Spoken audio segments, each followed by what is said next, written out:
Ladies and gentlemen, theys and thems, welcome to the most stylish showdown on the air. It's time for... That's a cheering sound. Stud or Chud, the show where clothing meets culture and Jones reach the chopping block. Our cherished and storied guests, Dan Weejawnz and John Weejawnz. Our judges,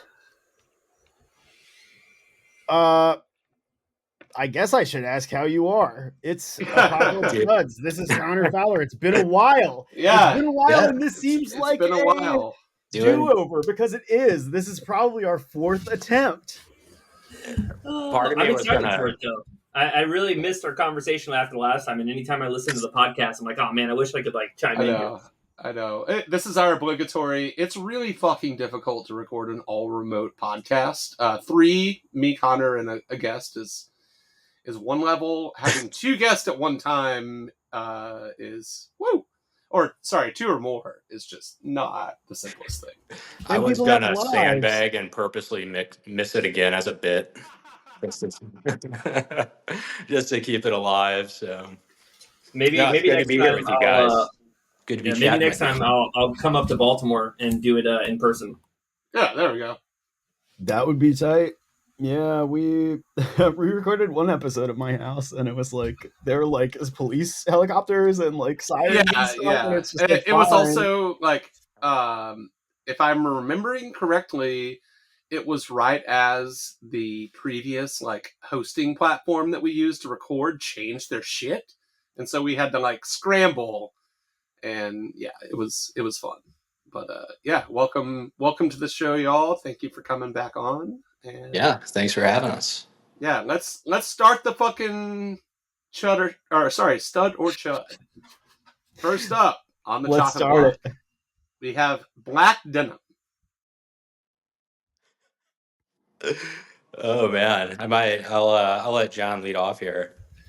Hell yeah! No, I'm on board. That's my new thing for this fall, and it's been really exciting to see other folks really picking up on black denim. Yeah. Stud for sure. You were doing it. You pitched it to me, even. Yeah. You got to join me. That's good. I think that's good. Yeah, and black jeans are cool. Yeah. Right. I mean, I think I like the subversive element of them, and I don't know why. I feel like I have almost a '90s country music connotation with them too for some reason. Oh, for sure. I feel like I remember my dad wearing them when I was younger. Like Tim McGraw, Garth Brooks, yeah, those Marty Stewart, those guys definitely rock some black denim, pretty regular. Kind of depends on the belt too and the shoe. Yeah. If they don't wear, then what's the point? Right. I've myself come to embrace black more. I prefer a little bit more faded to super dark, but yeah, definitely. I'll co-sign that. Yeah, I mean, I will admit I do not own a pair, but it's on the radar, and I agree with you, Matt. I mean, a faded black denim is essentially kind of like a gray anyway. So right, exactly. Yeah, it's one of those things, John. I think you hit it on the head. It is subversive, especially for anyone that comes out of skateboarding or fucking punk or metal or whatever. Don't they only wear black? Isn't that the whole point? At certain times, sure, but we all have had our black Dickies and black, too small T-shirt phase. At least I have. Oh yeah, I wore all black when Trump won. I wore all black every day for 2 years. Your morning fits. Yeah. Well, it was funny. It was convenient. I mean, I could wear a sweatsuit, and a fishtail parka. Yeah. So are you saying if I get black jeans, I'll look like Aaron Levine or Aaron Levine? You would look good, don't you think? Yeah, I definitely think so. They're on the radar. Let's. You have those long legs. I don't know. That's the other thing. I mean, you got to get the cut right. I mean, I'm not going to be wearing some 5'10s. Yeah, I'll give a shout out. No. I'll give a shout out to my buddy Matt Lambert, who does Factors Collection. He incorporates a lot of black, but also a lot of midnight blue and things of that nature. And I'm every time I see him, he has a horsehide pair of trousers that he wears with a midnight jacket, and I'm like, fuck, that was cool.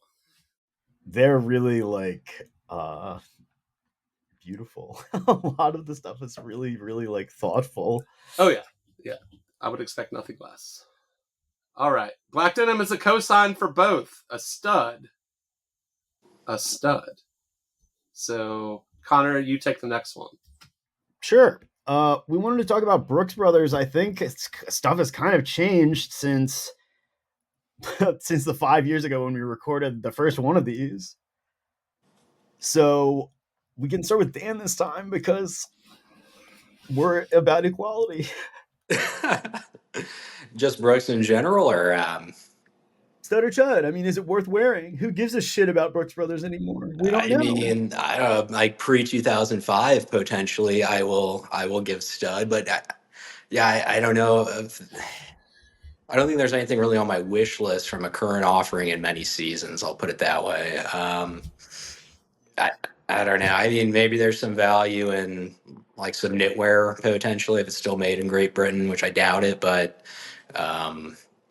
yeah, I mean, pre 2005 for sure. But Yeah, I would. I'm with So Dan on like this. a year ago, I think you could recommend to somebody getting a Brooks OCBD relatively inexpensively. That is like not true at all anymore. Yeah. I mean, I guess Last to an year- extent, like you could still do I you could see still do them album selling size. for like $80 to $120. It depends on though if it's an actual all cotton or like made somewhere. That's what I'm talking about. I'm talking about all Oh, cotton. just not the fucking. The ones that are worthwhile. I mean, you used to Right. be able to get them for cheap. Now they're fucking expensive. That's the story. I have really weirdly strong feelings on this because for a couple of Save the years, best for last. like up until like last year, I was recommending their made in Vietnam ones that they were doing because you could buy them on sale for like $45. They were kind of oversized in the fit, and they were great. I mean, you know, when you got them for $45, you couldn't really beat them. And then recently, I think they retired those, and now it's some new like Friday Oxford shirt or something like that. That's kind of like a shorter cut meant to be untucked that I'm not about. Sick. And then they're starting to bring back like the number one sack suit, which is, I mean, it's cool that they're heading in the right direction, and they're starting to bring back some more like Harris Tweed stuff, but it's still just not there for me. The lapels always look a little off on the suits, and then I'm a big Jackets, fan of the old fun shirts, and they brought it back recently, and I was really excited, but it's just not good. It's just like some really ugly colors. Like it's so simple to just do like the blue, red, yellow, green fun shirt, and they're what's doing up some with- weird like grays and I don't know what Yeah. else it is. I'm just like, like keep it simple. You And I'm have in. to innovate on something that already is good. Yeah. To me, I feel like Brooks overall these days has reached like Macy's in the mall status, which I'm sure that is I a think lot of that's their good, clientele. But it's like, things They used that, to be prestige. yeah, there used to be prestige. Like they used to be, at least in the tailored clothing world, like very relevant. And now, I don't know if it's because like the skinny suit is still holding on to mainstream shit. Like it's finally reached the point where that's like the go-to instead of the terrible business suit that should have died a long time ago. But, it still doesn't look good for the most part. Yeah, I mean, all the lookbooks are real. They're rough. Oh, I can imagine. I don't know if Yeah. Michael listens to the show. If you're listening, Michael, we got to stop with the lobsters and the anchors, etc. So Yeah. I mean, they have. I mean, their archive is incredible. I wish they would. Yeah, why don't they just produce stuff It's- from the archive it's one because- to one? I've worked with a lot of like I've worked with Southwick, who made Brooks Brothers since the dawn of time, essentially. Like I've worked with these old school manufacturers, and they never have, and seemingly never will, be able to or realize that like, hey, we need someone that actually knows something, to like be creative in this in this role. Like none of these companies have anyone that has like any connection to modern times, and so they do the same stuff for so long, and then it's like they shift and try to like be this super see, they trendy have to thing. do it. Yeah. And it's like, yo, you're 15 years behind the trend, dude. Yeah. But they also like couldn't have been relevant really in the, I don't know, I feel like in the hashtag menswear times it I was mean, like I mean, they have that- like the Red Fleece label. I feel like they Yeah, they like- were leaning into it, and they've just never come out of it. like Black Fleece was incredible to me. Like yeah, the top no, round. right. I mean, that was good and it was innovative, right? Even if it Yeah, wasn't, yeah, necessarily but for the like, traditional you know, customer. This was great. You know, like some of that stuff does look dated, but some of it is also just like, oh shit, like that could still be like entirely relevant 15 years on or whatever. I think the first Black Fleece collection was like 08 or maybe 09. I can't remember. I just think it's funny. Like people were saying these suits are slim, they are modern, they will be forever. But they're also that's always what it is. It's they're always also forever. Timeless. They're nearly Right, identical to the 60s heyday of Ivy, like cut and details.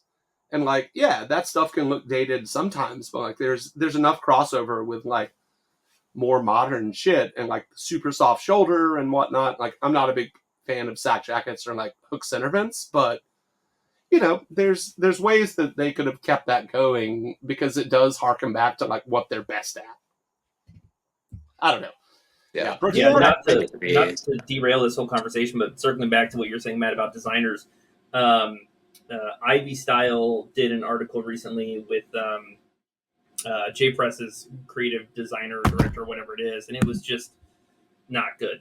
Right? I mean, there's no real like vision to move things forward. But I think this has also been a complaint in the Ivy Style community forever, right? I mean, you don't get a lot of innovation from the kind of old guards, and you see it more from other shops. And I keep coming back to All Blues Co. as somebody who I think is doing a lot of really, really cool stuff. That, I mean, it's a bit too expensive, I think, for me to buy. I'd rather just go buy vintage stuff, but I think they do a lot of really cool Ivy stuff.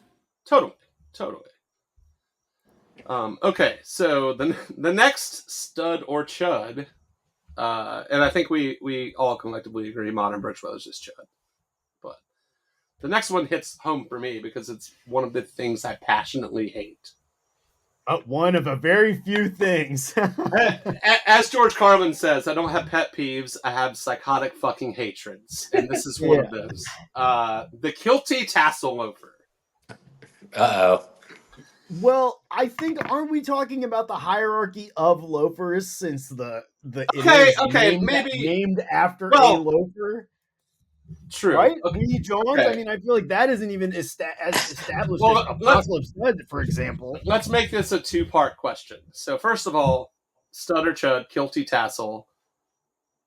The other part of that being the tassel hierarchy. John, since you have loafing in your handle, this is yours. 100% a stud. I feel like this is a targeted question. I mean, wait, you're saying the Kilty Tassel was a stud? Oh yeah. Well, so like, I have to preface this by saying, I think Kilty loafers, like outside of like deck shoes, are the only shoe I saw my dad wear for like 25 years, and it was like the pair of loafers that he gave me when I went off to college. He was like, "Here, like have my old pair." So I wore them some in college. I ditched them for a while, and I've started wearing them again recently when I found a pair at the thrift shop. I like them. I don't know why. I think there's something charming about their ugliness, which there is no doubt. They're fratty, dude. They're fratty. I love them also. I don't own any. No one will let me have them. So the other thing about this, though, is that you can buy like the older Cole Haan ones for dirt cheap on eBay, and they're really good, right? Like some of them are kind of junky, but like some of the older like Italian and made in America stuff is like legitimately good. Right. So even if you don't like the style, which is fine, whatever, then no, I still like them. I will say I don't think they're the best tassel loafer. I think that goes to the regular tassel loafer. But yeah, sign me up for Kilties. Okay, all right, and yeah. So for you, what's the hierarchy? I mean, I think it's got to be all that's tassel loafer first, right? And then I'll say Kilties. The ones that I really, Yeah, well, yeah. 666 is the brown suede. 662 I think is the tan one. I've got. I mean, you guys know I can do like a whole rant on just Alden stuff. No, not my favorite one. Too dark of a brown. The ones that really get me though are the ones that are like the plain strap penny loafers that have the tassel on them. I don't mess with those. The Venetian style ones without a strap, I'm cool with those. But yeah, for me, it goes kind of the traditional tassel loafer, then the kiltie, then the Venetian, and then the whatever the basic penny loafer is. Okay, all right. Dan, what is? Okay, I'm a little demoralized by John saying that kiltie tassels are a stud, but wow, dude. This is not meant. I'm not. I don't want John to catch a stray on this, but I said on this new iteration of it, I'm not going to try to split the difference. So I'm just going to come in with a hot take. So I will go with Chud. I don't know. I think it's nice. At times it's just hard. It's hard enough just to wear a loafer. I think like outside of the office, period, to the point where it's like, well, for some, but. For me personally, at times, for better or for worse. So The shorts have got to come up I don't think higher, I can. man, and you can wear a loafer whenever you want. I know, brother, but I mean, just saying, I'm not rolling up to my kid's soccer game in loafers, and certainly not kilty loafers. So yeah. I just, if I had a huge closet, maybe, but You don't have to chase a child in loafers. I mean, I do it and as a job too. So it's it's just that's just kind of my own prerogative there. But yeah, of I just course. don't think the ceiling is all that high on them. Like, I mean, you really got to nail it. I think to pull them off, whereas the floor could be quite low. So I think they're funny.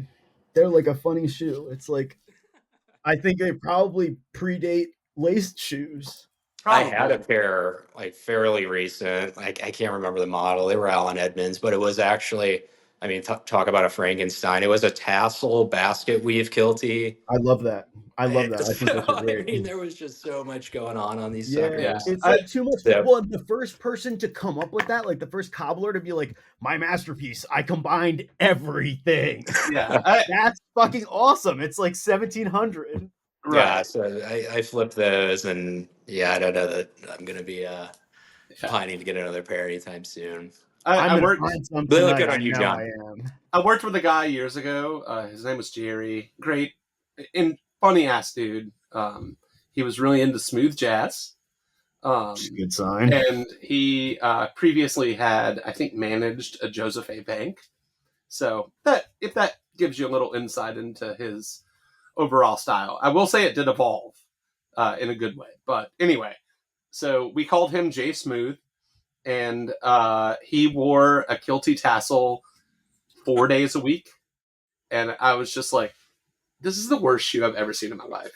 Just consistently in my face every single day. And I'm just Did he have a ponytail? He did not have a ponytail, but he did wear transition lens glasses. So I'm catching a lot of strays here. I don't have a ponytail right now, but I can. You know what? For you, I'll post a ponytail with some guilty tassels. You aren't. It isn't your default state to have the ponytail, though, right? Because you keep it. Your hair just looks more Hesher than like dude holding on to youth to me. I think it was on the Kroll show. They had that sketch Ponytails. It was like 5 different guys with ponytails, a lot of cats, very nice. Yeah. Okay. Sorry, I derailed that a little bit. But Dan, what's your loafer hierarchy? I mean, I'd probably say penny first and foremost. Okay.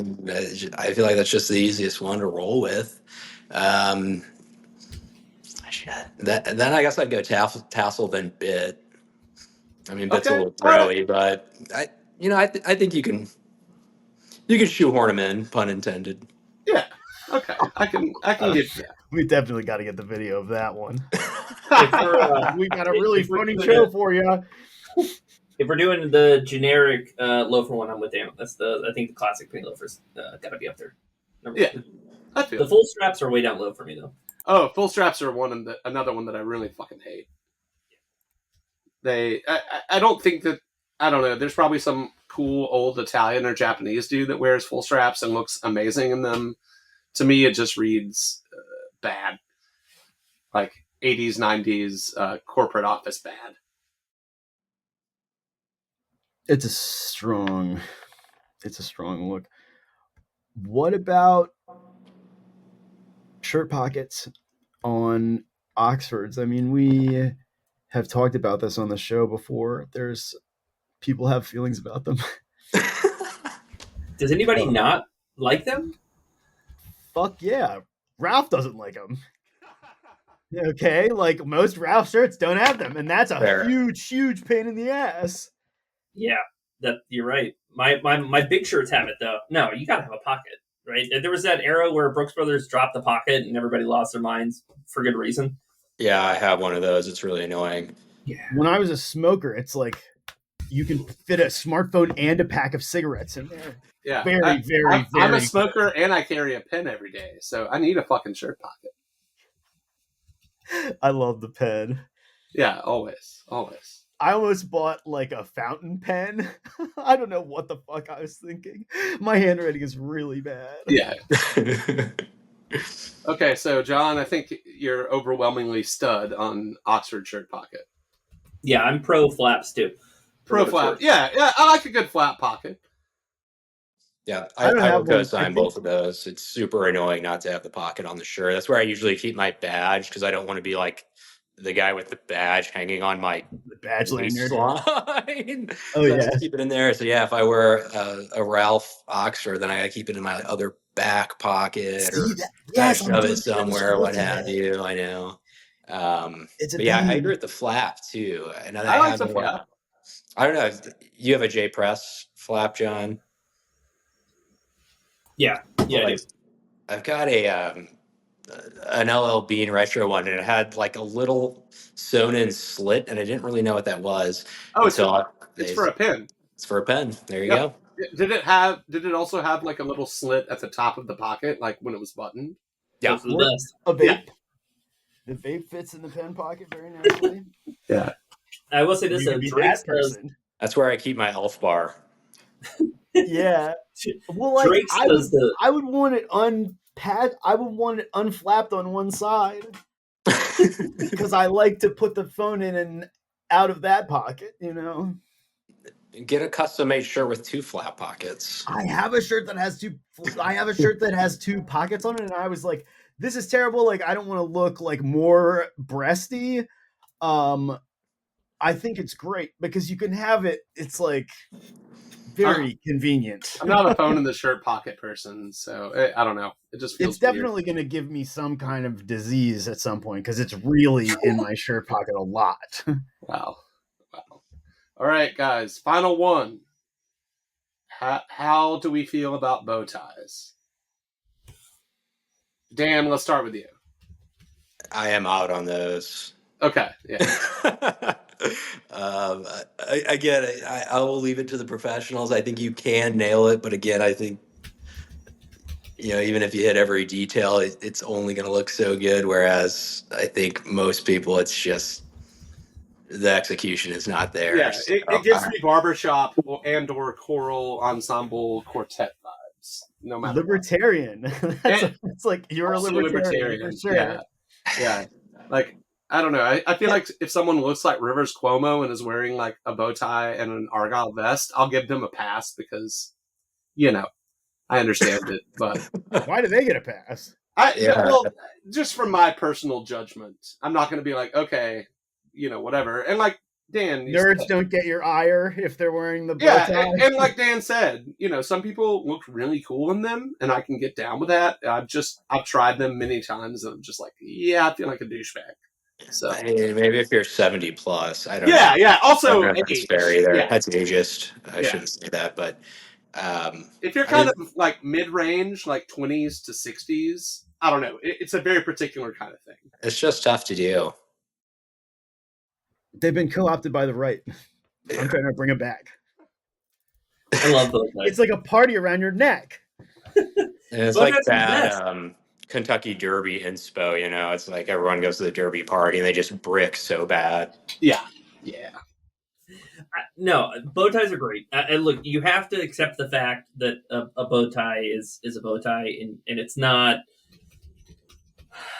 from like I'm using, I'm going to say menswear here and not like a hashtag menswear way. It's not like the best choice from like a true menswear way, but I mean, they're charming. When you tie it right, that's the whole point. It's like a weird non-tie.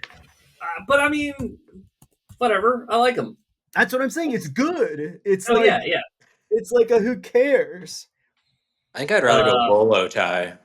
Bolos are sick. I think those are cool. Yeah. I'll get with my black jeans. But no, I mean, look, you've got Tom Keene and Bill Nye both rocking bow ties. I will say, I think they need to be small, and I think they have to be like really soft and floppy to really have some character to them, and you need it to be tied well, and kind of, half cocked sideways and whatever. Yeah, it's got to be fucked up. Right. Yeah. Yeah. No, I love bow ties. I've been wearing them since since I started law school. I remember wearing them. And I was working at the Georgia Capitol at the time. Oh shit! And I would wear them up there. And then when I moved to DC a couple years after that, I remember wearing bow ties, and I got so many comments from people on wearing bow ties. But they were always overwhelmingly positive. Like people generally respond well to bow ties. Yeah. But you can't wear them every day. No. I don't know if it's like because of fucking Colonel Sanders or something, but like Southerners love a fucking bow tie, and they somehow appreciate that. Not sure why or where that comes from, but yeah, I feel like business suit, bow tie, and like full strap loafers are a big thing in the South. They're tough to tie too. I'll come out and say it. Like I watch like 4 hours of Instagram videos on how to do it. Yeah, I remember my arms are getting sore. I can't continue to do this. So yeah. That's my other thing. Like I can tie like a double four-in-hand in about 10 seconds, and a bow tie takes me like 15 minutes to fucking finally get right. So it's like tying your shoes around your neck. Yeah. I mean, have you ever tried to tie someone's shoes? Like, I'm sure actually both of you guys have kids, but like I had some experience. And you're a teacher, but like if you try to do it backwards, it's very hard for me to do, even still that I do it every day. Yeah, exactly. Like tying a bow tie feels like that to me. Same. Because you're looking in a mirror, it's like it's a terrible thing. Yeah. But that's what they used to get up to back in the day. I'll say this though. Look at my fancy neck thing. I'll say this though. For me, one of my biggest pet peeves is a poorly tied tie. Oh yeah, totally. Like a loose knot drives me nuts, and like you got to have a good dimple, and you should make a sticker out of that. Yeah, you really should. Loose knots drive me nuts. It's just one of those things where my dad, like I remember getting ready for like high school prom or whatever it was, like teaching me how to tie a tie, and not just tying a tie, but being like, look, like. This is how you really get a tight knot. You need to have a dimple. Like, here's how a tie should be. And ever since then, that's like really stuck out to me. And same thing with bow tie. He taught me how to tie a bow tie too. And he's like, look, you got to learn how to like really tighten the knot and get it nice and tight. Because he was like, that's the charm of it. So you don't like the look of like 4 o'clock in the afternoon with the tie pulled down. But see, that doesn't bother me as much. As long as the knot is still tight and the dimple is still there. Yeah. Okay. Yeah. All right. Well, that was our kind of inaugural redo of different things in Stud or Chud. Maybe we'll continue this wonderful little exercise. But yeah, great answers. I like that it wasn't all just total agreement from both of you. It's wonderful. And you've practiced all of your responses many times. Yes, so many times. It should have fucking been good. Right. So let's get Connor into... fed me the clues in advance. I was texting them out. The conspiracy. We were betting on it. All the fans are betting on it. We're sponsored by ABC, who definitely gave the answers to Kamala Harris. Yeah, that joke hopefully ages well. I don't know. But yeah, so... Dare I ask... What? Did someone say that? Oh, that's a whole thing on the fucking like right at this point. Like the idiots are like, Like it was 3-1 for Trump, and I didn't watch the debate. I just kept up with it, via Twitter and a couple of other people just texting me shit. But I was just like, wow, cool. Yeah, we haven't made any progress. Anyway, we've gone back. And that's generous. Yeah, I am being generous. All right, so guys, where are you from and where do you live now? Whoever wants to go first is welcome. Dan? Yeah. Damn it, I was gonna. I'll hop in there. Yeah, so I am from the Midwest, beautiful St. Louis, Missouri. So born and raised. I guess I'm a little bit of a homer to a degree because, You know about East St. Louis? Oh, yeah, I'm aware of it. I mean, you've been over there? I'm just curious. Well, that's where the casinos are. So, like, East St. Louis is actually across the Mississippi River. Yeah. I'm reading it like described. Basically. So Dan, you're saying the West Side is where you spent most of your days? You could say that. Yeah, I mean, East St. Louis. I mean, it's I don't want to. Extremely segregated. Yeah. I was just wondering what the general. It's for the most part, it's a blighted area. There are casinos over there. It's a lot of industrial, and then it's like Monsanto poison. And then unfortunately, yeah, it's just real rundown neighborhoods to an extent. Some other gentlemen clubs are over there that are apparently not legal within the city of St. Louis. So yeah, if you're going across the river, generally it's to gamble or to do some other nefarious type of activities. So I'll leave it at that. I didn't go to East St. Louis, but I'm curious. It's like I don't know. Yeah, if you're ever in the area, we'll go over there. You call. We can check it out. Yeah, we can do some gambling and yeah, definitely. So again, so born and raised, I went to all school here, went to college here, went to grad school here. So I haven't really ventured out, as far as other cities, post grads. So, but I mean, overall, I mean, it's home. I really like it. I've been there once. It seems rad. Do you like Culver's? I'm sorry. Do you like Culver's? Is this a restaurant that you go to? I'm not a huge Culver's guy. In a pinch, yeah. I thought it was like. Is that representative? I don't know. I think we went 3 times. We were there for a week. Is Culver's like Denny's? It's kind of like a steak and shake. It's like a nice hamburger and like good ice cream. Also. Yeah, kind of like in and out. This is what I was curious about because there's real division.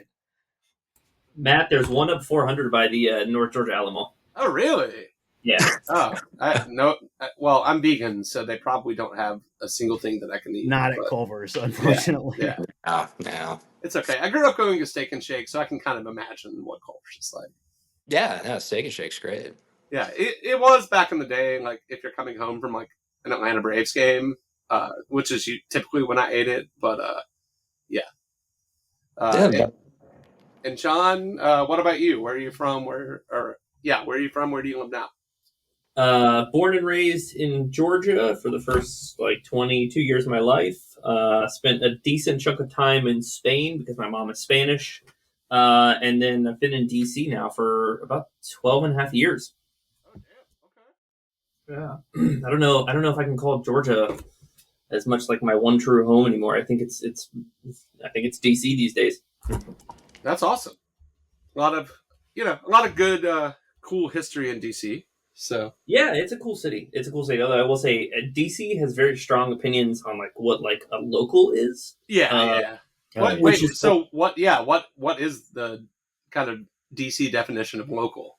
I still don't fully understand it, but it's kind of like if you're not born and raised in DC proper, you're not really from DC, right? And out of Washington. Yeah, right. People have very strong feelings too. If you're from just across the river in Virginia, some people think that's still DC, and some people don't at all. Right. But yeah, I mean, my kid was born in DC, so I think that gives me at least some claim to being a Washingtonian these days. I feel like 12 years is also a long time to live in a place. So. Right. I mean, I'm 35 now, so that's a third of my life. Yeah, but fuck the haters. Yeah. I'm saying good, but I'm saying like my parents are Washingtonians. They're super like excluders, you know? It's like I'm from, and it's like, man. I mean, I kind of get it though, right? I think like so. Matt'll know like Marietta, Georgia.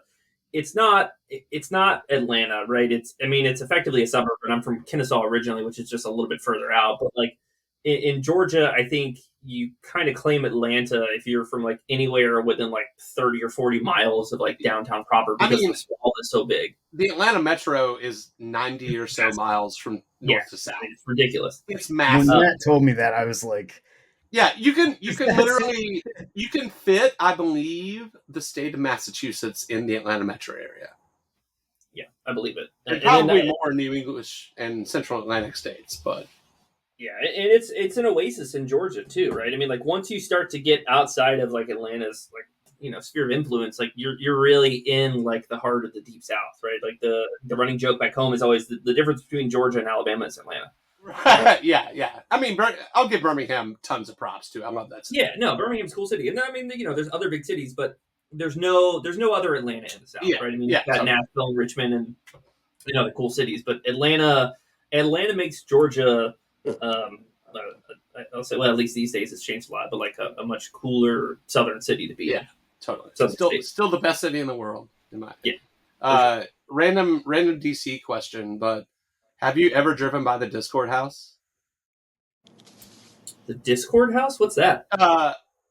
The record label that Ian MacKaye and Brian Baker started that put out like Minor Threat, Fugazi, T-Noddles, all that. No. Damn. It's in Nova, I think. It's in Arlington, I think. Which is in Northern Virginia. Yeah, Nova. but sorry, Nova.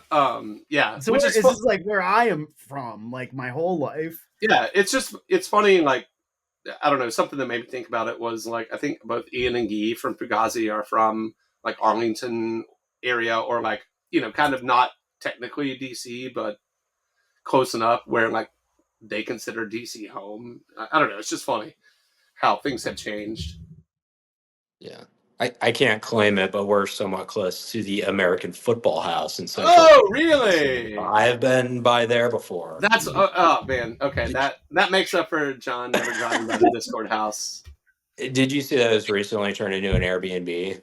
No. Which is kind of brutal if you think about it. Oh yeah, that I'd seen something. I feel like everything is brutal if you think about it. I think someone was trying to like fundraise buying it. I think they did. Oh, they did. Oh, and now it's like my question is it like an American football themed Airbnb? Because I'm talking about American football, the band. Yes. Yeah. That our audience is well aware. I'm sure, but like if it's like a Kinsella themed house and it's an Airbnb, I don't. As much as Airbnb kind of sucks, I don't know if I could totally hate it. I would assume so. I think it probably is tinged that way, but yeah, I think the guys did buy it along with some guys from the record label. Okay, so, well, that's cool. Cooler, at least. Cooler, yeah, but it still has we like have a the government Airbnb aspect of it. It kind preserves of sucks. buildings. I mean, yeah, it should be a fucking national monument. Yeah, it should just be a hostel for dudes touring. Yeah. Dude, that's a great idea. But yeah, I guess that doesn't really bring in the dollars. Yeah. I mean, the record, or the music industry as a whole is like, if you're not Chaperone or whoever the newest pop sensation is, like, you're kind of fucked at this point. So I kind of get it. Yeah. It's progress. Yeah, certainly. Yeah. So I mean, you guys are in like those bigger markets. Is it like a? I always hear like, DC or Atlanta or Nashville or Austin. They're like, they don't want the transplants. Is that kind of a thing? I mean, a big thing in Atlanta is like, which has kind of become a meme, is like we're full. Not to say that like there aren't rad transplants that come here. Like there definitely are, but the infrastructure itself is not built for as many people that live in the metro as they do today. And yeah, so I hear you. Yeah, it's wild. It's Yeah. wild how much Atlanta has changed. Just, I mean, even Totally. since I left, I mean, it's a whole different city. It's crazy. I mean, there's certain things about it, like in the music scene, it's like one of my favorite periods that I've been a part of and like been around. There's still, there's an amazing art scene. Like there's all this incredible stuff happening, but then, I'll drive a place that I haven't been in a month and I'm like, oh, fuck, they started building condos here. Great. And the condos are not like affordable in the least bit. So a lot of that shit. It's everywhere. Yeah. That's everywhere. That's every but city. then, but also, and I don't mean to, I won't go on a big soapbox, but like downtown Atlanta is so fucking cool and could be so cool, and no one gives a shit about doing anything with it. So it's like mostly barren or like just a bunch of stuff from like, that have sat in disrepair for so long that it's, I don't know. It bums me out because downtown could be so sick and nobody puts any effort into it. Yeah, we Well, it's kind of have because the it's same vibe, honestly. But well, yeah, it's we don't have that's that problem. Baltimore We'll too. take your transplants. Come to St. Louis. It's great. Probably way cheaper than most other places or a lot of other places. Oh yeah, for sure. I mean, we got 4 Seasons. If you're Yeah. not the hotel. Well, I guess we have one of those, but we're talking about style or what have you. We do have 4 distinct seasons, which I think that's kind of a nice little perk about it. Yeah, that's great. Yeah. I will say, I think that's kind of DC's biggest downside is that there are a ton of transplants here, and for the most part, people don't stay. I mean, I've had so many friends over the years who are here and then stay for 2, 3, 4, 5 years and then peace out and go somewhere else. Right. And I mean, maybe that's a big factor in the whole locals versus not thing. But man, yeah, DC a ton of transplants, and especially as like administrations change, the city resets itself, right? And I mean, I moved up here in 2012, and it seems like just before that, kind of like when Obama came into office, like DC started to be a cool city again. But like DC lacks, I think, a lot of like the I'm not gonna say charm because I don't know if that's fair, but a lot of like the charm, for lack of a better term, that like the other cities have, like Atlanta, right? I mean, like it's grown so much and it's changed since I moved here that it's really starting to feel like its own kind of vibe now. But before that, I don't think it was as much Very of a cool place to gray. be. Yeah. So do we want to do the fit check? I mean, we can edit this if you don't want to. That's fine. I'm What not are you trying worried to say, about it. Connor? Well, I'm trying to say that you look like shit, both of you. Thanks. Really appreciate that. Leave that part in. Leave the video out. Yeah. Yeah, I mean, I'm not going to edit any of this out. We're fast and loose here. What about your first clothing memory? I mean, have you sharpened your answers for this? My connection just dropped there. What'd you say? The first clothing memory. Because I remember your answer. Jinkos? Was that my answer? I thought you were talking about tailoring at a young age. I don't know. I think it may have been maybe. I don't know. I feel like mine was Jinkos. Not like it's funny listening back to all your other podcasts. Not like the giant, like massive ones, but like in middle school, I was just old enough to start like doing my own thing in terms of style, and that's when like the Jinkos and all that stuff was really big, and like the skating era. So like I think that was it for me. And granted, it was a very short lived era for me. But I had a sweet pair of black corduroy Jinkos. Oh, I remember. I'm pretty sure I remember that exact model. And so that's like one of the big things that stands out for me. Like at least like my earliest memory, and then like if you're talking about like in like my kind of adult period, I don't know. My dad retired like right before I graduated from college, and I remember him giving me a bunch of his like old work stuff, and I didn't really realize it at the time, but he gave me a pair of Aldens that were like the broad cap toe Oxfords, and that kind of got like the itch for me for like nicer shoes. So that was a big one as well. Oh hell yeah! I I was in the same Jinko camp. Like, my parents would not allow me to buy the massive ones. So I could only get the, like, whatever inch bottom that looked mostly like a normal pant, but also, like, probably fit about the same as, like, the Carhartt pants that I wear today. I didn't even know that there were different cuts on jean coats. Oh, yeah. It There was were all some that like were, like, 100 covering your shoes. There were some that were, like, 45 inches, around or maybe bigger. I don't know. Those are the big boys. Yeah, those are the big boys. The, like, new metal looking ones. Yeah. That's all I remember. Yeah, my parents wouldn't let me get those either. I think I wore like Arizona jean coat, carpenter jeans or something. Well, they're like, it's like so insane clown posse. It's like so, it says so much. Yeah, and I yeah. don't know what you could do about wearing them. They're one of those things not that are now, ironically. like, hip in the vintage world that I just refuse to buy and sell. Like, I could make. I don't think it money goes with off your of them aesthetic, man. if I'm trying to channel the logo. Like, wasn't it like a little cartoon guy? Yeah, they had multiple. Yeah. Yeah. There were like the kangaroo ones that had like a kangaroo sticking out of the pocket. Oh Do my you god! remember World Industries? wow. Those little guys. I mean, everything seemed to have a little guy on it, and I loved the little guys. Yeah, I think I wore just like a lot of like, I mean, obviously growing up in the '90s, Sambas, like Umbro, and one starter jackets, Allen Iverson, Adidas jackets. Yeah, there was an Umbro outlet in Alabama that I was like obsessed with because I played soccer too, as like a 12 or 14-year-old or something. But like, whenever you had a pair of those on, it was like, yeah, dude, I feel cool. Yeah, I had a badass one that was like World Cup '94. Oh yes. And like they had a little guy, or it was a dog, I think. Yeah, it was a dog. Like That's some of the best branding that I can think of in my lifetime.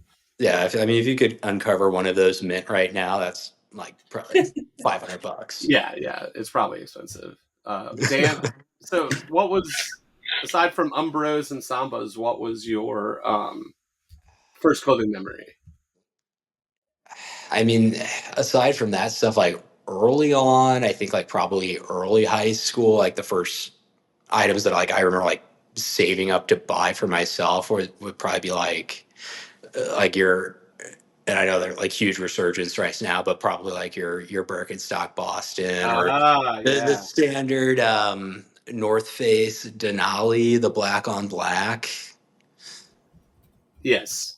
Those are like, I mean, those are like, or there's the black on gray staples, I too. guess. So I mean, you really can't go wrong. But yeah, that's like when I was in like early aughts to mid aughts. I think that was the move right there. Like the Birks, slightly bootcut jeans with the Denali jacket. I mean, that was it. Yeah. And like New Balance 574s. Yeah. Which honestly is like not a bad, like you're gonna look at a bell curve and you're gonna say, all right, that's kind of my middle ground. Like that's probably not a bad place to be. Right. Totally. It's funny what this conversation brings back, because I definitely had a pair of Birkenstock Bostons. I had a pair of like Nike Cortez. I had the Adidas. What are the clam toes? The Superstars. Yeah, Superstars. Oh yeah, ugly. Those were the Fred Durst. Right? I mean, this would have been like 01, 02, 03. I just hate the shell toe. I think it's so it's like so bulbous. It's like hideous. Yeah. I was talking a couple of days ago to some friends, and like in the like the hardcore scene that I was a part of in this time period, like those Steve Madden sneakers, the ones that like looked vaguely Italian and kind of like, chunky designer in a way, kind of. Designer, and also the knockoffs that like you could go to Payless and pay like $15 for, were so huge. And then the like Saucony Jazz. That's what Boldy James says. Like, those are still great. They look like Skechers, but they something. I don't know. Oh yeah. They do look like Skechers. I won't shit on anything Saucony because I love that that brand and design. Like they I hold think up. they're pretty classic. Yeah. The Steve Madden sneaker from that time period is like we should have burned them with fire. That's how bad they were. Yeah, the jazz are good, and then the shadow I still Yeah, the think Shadow's great. The Courageous has always been my favorite. What words are you saying? Saucony Jazz, Oh, I see. Saucony Shadow, and Saucony Courageous. Yeah. This guy I was in college with, he and I would always joke about making this blog about shoes called Surprised It's Not Supra. And they would be ugly shoes that were not Supras. That was our plan. You can still start it. That sounds did like could be a we Tumblr. did. Yeah, we did. It was on Tumblr and then it was gone. R.I.P.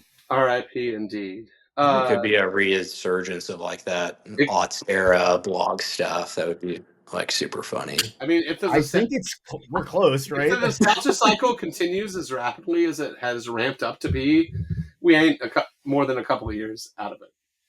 Yeah.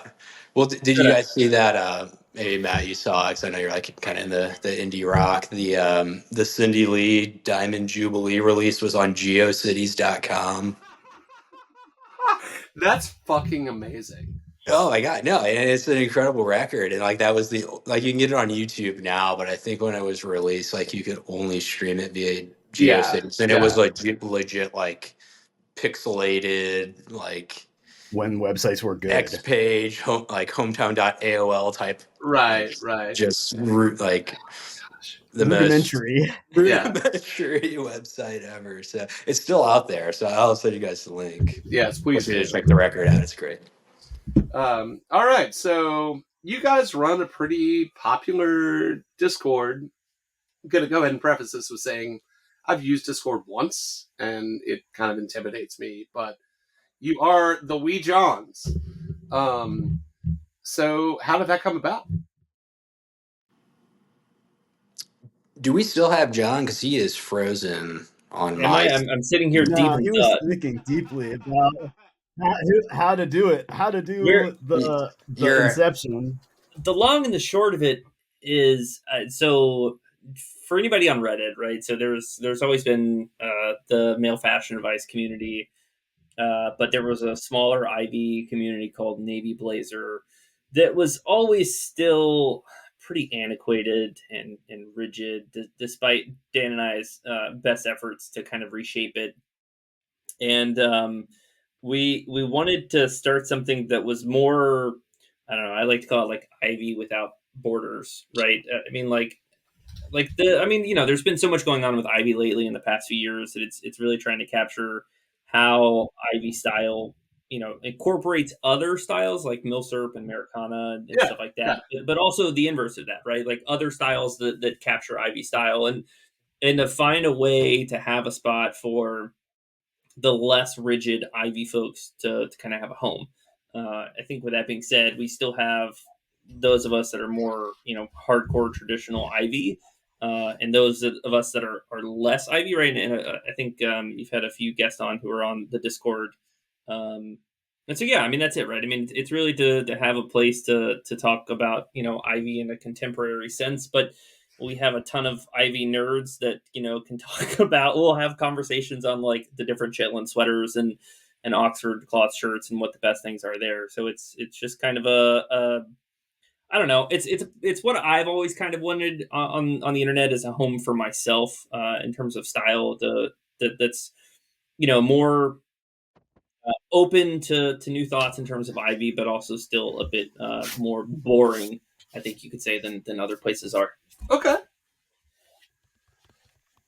Yeah, and I think John's done a great job with like kind of curating like the channels and just really the infrastructure of the thing. But yeah, I mean, it's just kind of a place to hang out, honestly, on the internet if you're interested in, like really any type of men's style that's somewhat adjacent to Ivy. And I think like John and I have similar tastes, but like I've kind of gotten a little bit more like a gorpy granola, like Milsurp to an extent. So like just, like if, Ivy's kind of like your you know, your base aesthetic, like what else can you do to kind of freshen that up or make it less stuffy. So, and then like there's just a ton of like wealth of knowledge too, like, Right.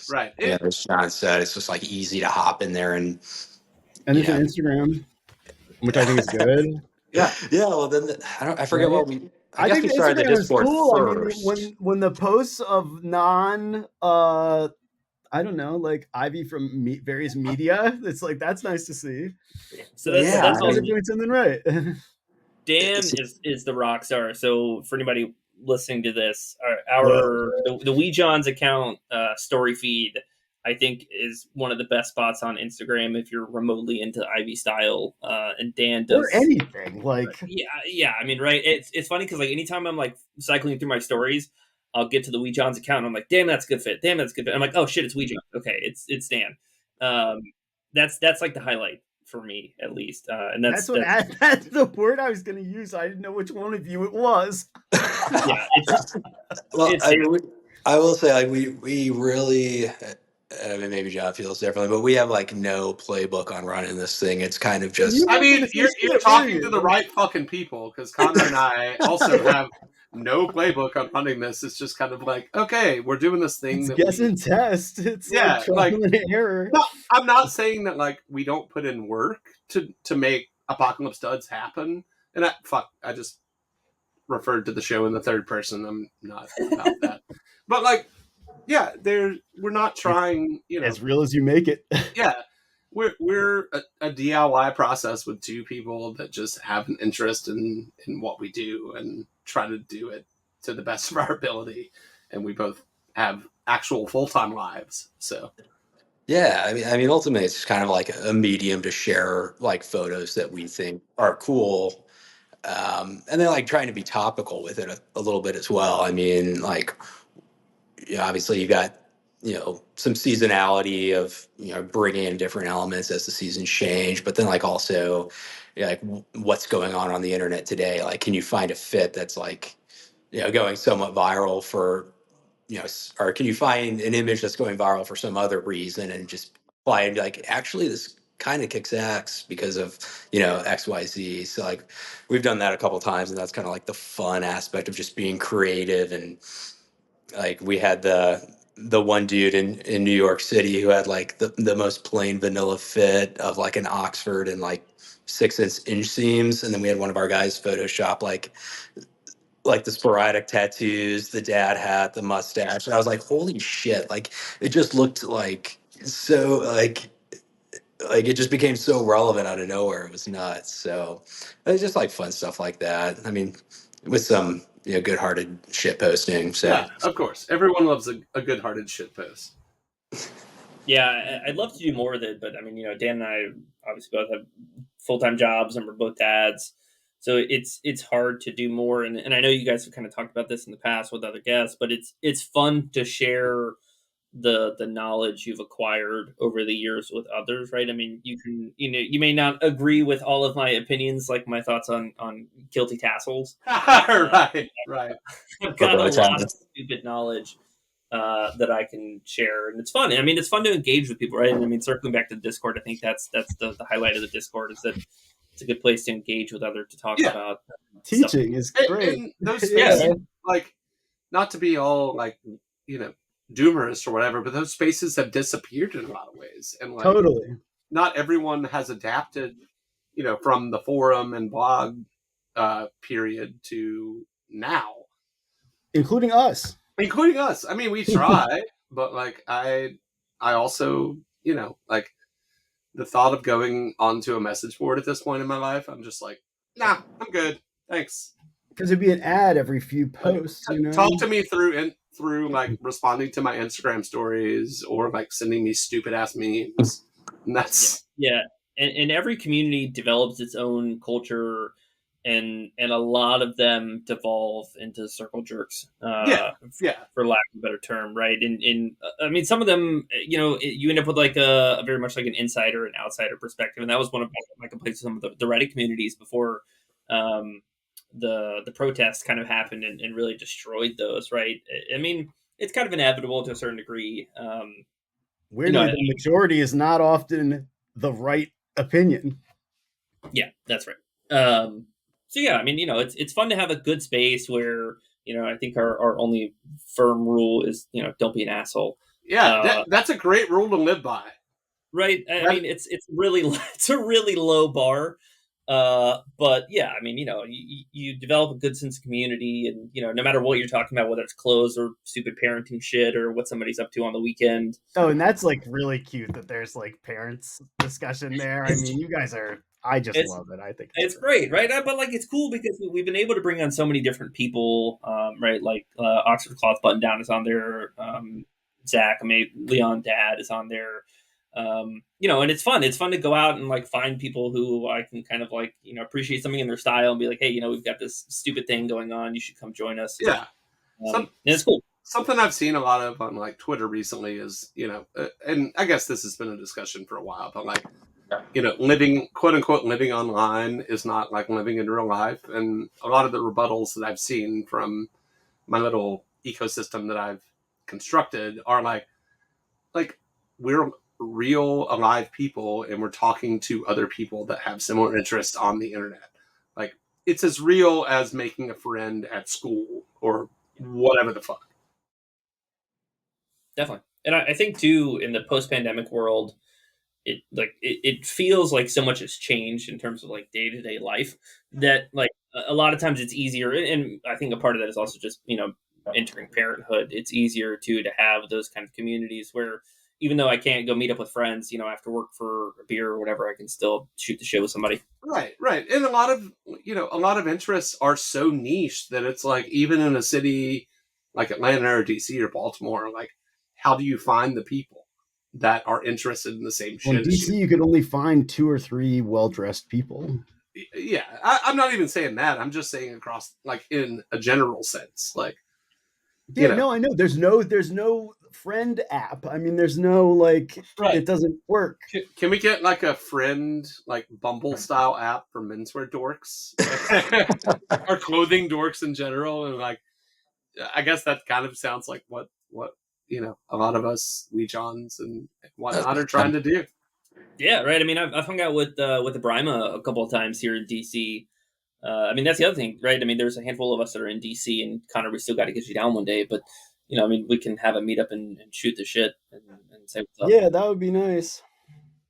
Yeah, I'm kind of envious of the DC and then the NYC guys and the Alfargos guys. It's like, man, it's like the only place I really can like dress up is like go to a show, honestly, which is kind of counterintuitive. But like, yeah, it's like you go to a show at a theater. It's like I'd rather wear a sports coat there than try to like shoehorn that into a dinner or something. It's just right. Like, yeah, it's not as easy. Yeah, and it's different to be observed by people who know what you have done. It's like to have your stuff appreciated by people who do likewise is really important. The daycare pickup line is always a funny spot. It's like, especially in the morning, right? Because like some days, I'd have a good fit on, and some days it's normal. But you always kind of think to yourself, like, these other parents looking at you like you're crazy because I mean they don't understand like the context of what you're doing and any of that other stuff. But like there was always one other dad who always had some killer fits in my daycare's pickup line, and I'd be like, yeah, I got you, dude. I like that. Do you come here often? Yeah. I say that kind of shit all the time. It's just no one ever likes the daycare pickup line friend connections. That's right. I saw one dude actually on my kid's last day of daycare. One of the new dads was wearing a J Press hat, and I really wanted to say something to him, but I didn't have the chance to. Ah, yes, misconnections. That's right. So what drew you guys to Ivy in the first place? I think we chatted about this last time. I don't think I really had a great answer, and I don't know if I really do. Other than like, I think the first time I just kind of said, like via osmosis. It's just like, growing up in the the 90s or whatever. I mean, that's just kind of what like parents wore. If you look back at old movies, it was like, oh, it's a sports coat or chinos or loafers or what have you. So I don't know. It's like familiar. I definitely That's didn't. part of the pitch is that it's really familiar. Yeah, I yeah. think it's like it's elements that are comfortable to you. I don't think that like I certainly didn't like really grow up in that environment. So um I was thinking more about it, and like I don't know, I somehow kind of came through it, and my at least my hypothesis is like kind of I guess through music is what I would say. Like, at least that's going to be my take on this. Just kind of like going back to the aughts or whatever. Like like if you think about some of your mall brands or whatever, and whether that's like Hollister, A&F, or whatever, it's like, all right, well, maybe I was listening to a lot of like Phantom Planet or something corporate or something, and wearing flip flops and like the frayed brim hat or what have you, and then like kind of progress into college, and it's like, all right, well, maybe I'm listening to like like the Walkman or Spoon or Vampire Weekend. It's like, oh, okay, here are the boat shoes, and then here's the Levi's or like the Oxford shirt, and then like just kind of over time, it just developed, and I think like pre-pandemic and probably mid 2010s, at least for me, that's when I was like really thrifting a lot and like finding a lot of cool pieces, and it's like you really can't.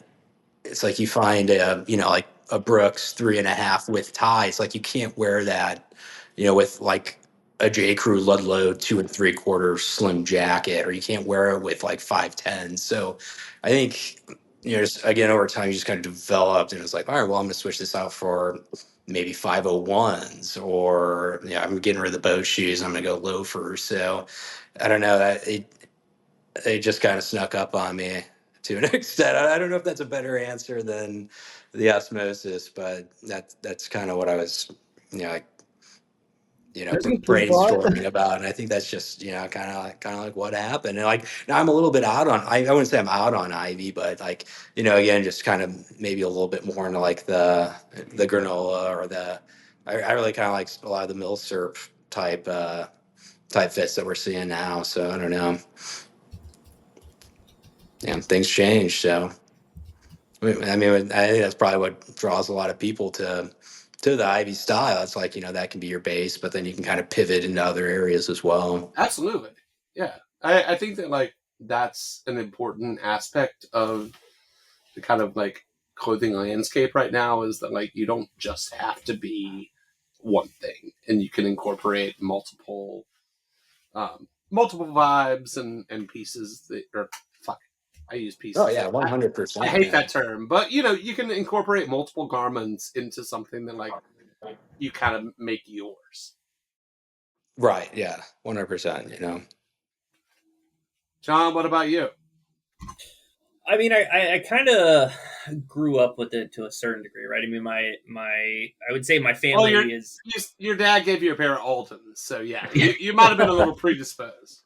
I mean, yeah, right. I mean, my it's funny though, because like growing up, so my dad and my uncle both worked at like menswear stores when they were in college back in like the '60s, and my dad worked at Brooks Brothers. But like, I remember talking to him one day, asking him if he knew what like a 3-2 blazer was, and he looked at me like I had a third eye. He had no idea. Yeah. Right, which is a whole different conversation, but no, I mean, I always kind of grew up with it. I never saw my dad really in like sport coats and stuff like that, just because I think in the South it's just too hot in general. But it's funny looking back, because like my dad has always been, I think, very devoted to like the polo Andrew pants, and I think a lot of my style these days is reflected in what he wore, even though he never really wore like Oxfords casually. I remember coming home one day wearing one and like a pair of denim, and he's like, "Why are you wearing a dress shirt with jeans?" And I remember being like, "Well, it's not a dress shirt; it's a casual shirt or whatever." And he was like, "Just stop." But no, I mean, my mom said that same shit to me, and she like is clueless. Actually, it's a sports shirt, Dad. Yeah, right.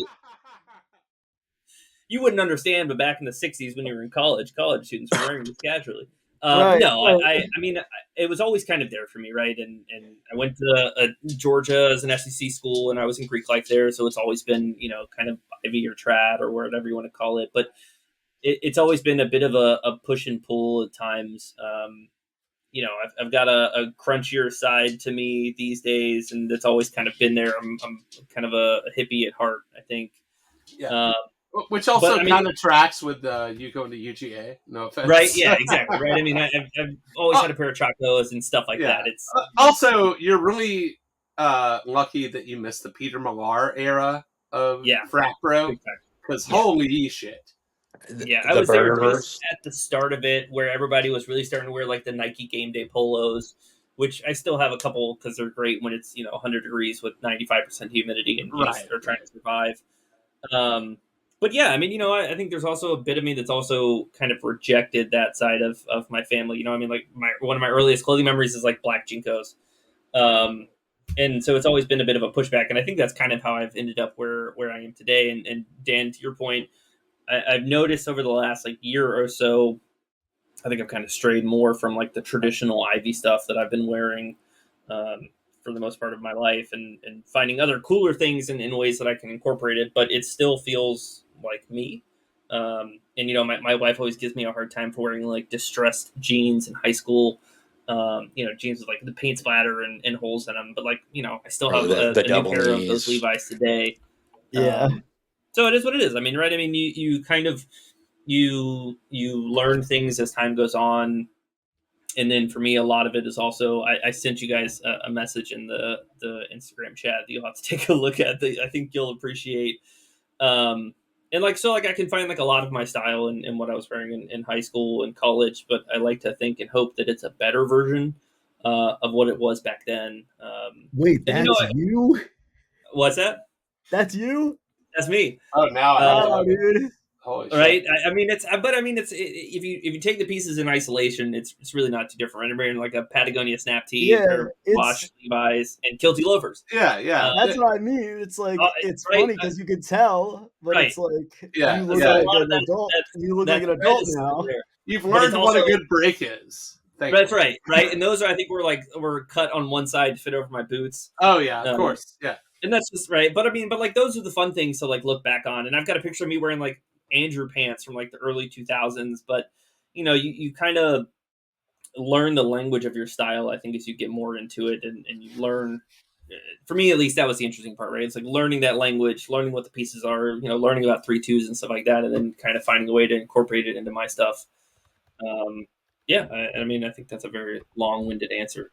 No, it's great. That's what this show is all about. We're windbags, both me and Connor.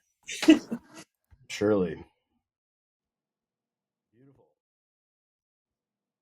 So you guys are, if no one has picked up on it at this point, you're pretty anonymous, both of you. So is that, Connor and I were both wondering, is that like a professional thing, or you guys are obviously Weejawnz is pretty like pretty well known amongst us nerds, but we don't know a whole lot about you. John, you never really seem to show your face, etc. Yeah, I've started relaxing that a little bit. I think part of it is being an older millennial, and like I think you like growing up with the internet, like anonymity on the internet was always big and important. So I think that was it for a while. I've stopped caring as much lately because I mean it really doesn't matter at all. So yeah, but I mean it's also when I post on Instagram or whatever, it's more for me than anything else. So I don't really prioritize being known. It's just a good way to kind of catalog things. I gotcha. Yeah, I think John's a little bit more well known than I am. Like at least his public style account. Like mine is private. Like I don't have a style account at all. Like my Instagram is like photos of my kids and stuff. So Yeah, which I also understand.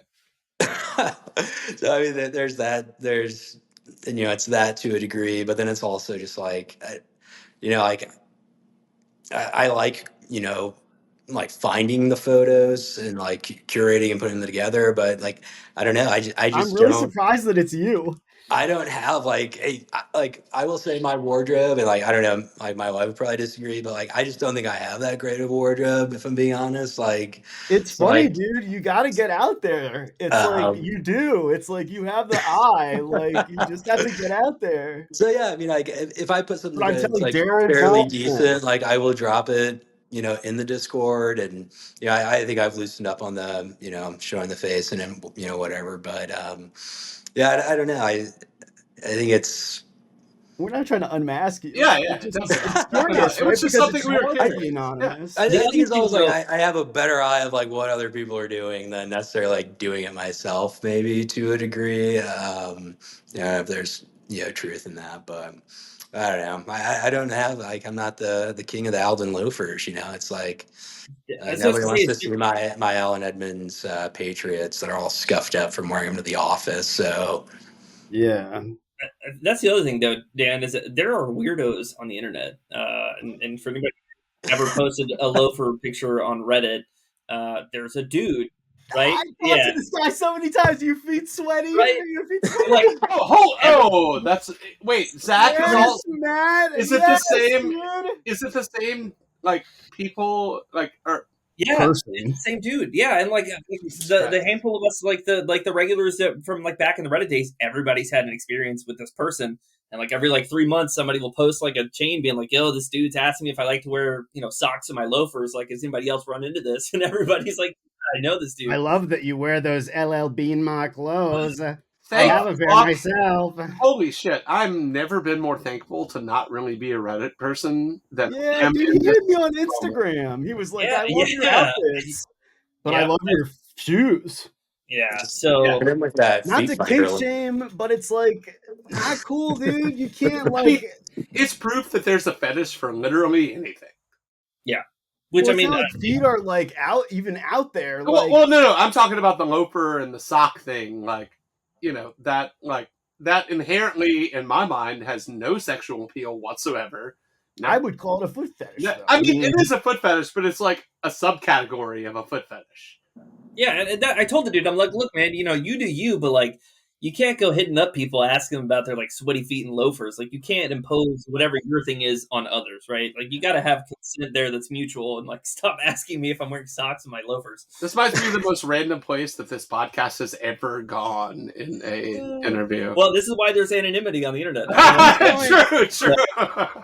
He's Right? going Like, in what my if you find out novel, that I'm that dude lives in sure. DC? Yeah. you can find my link to my Only Lasts account in the description of this episode. Only last, yeah. Yeah. Your header is just the Alden Last like image that's been on the internet forever. Forever.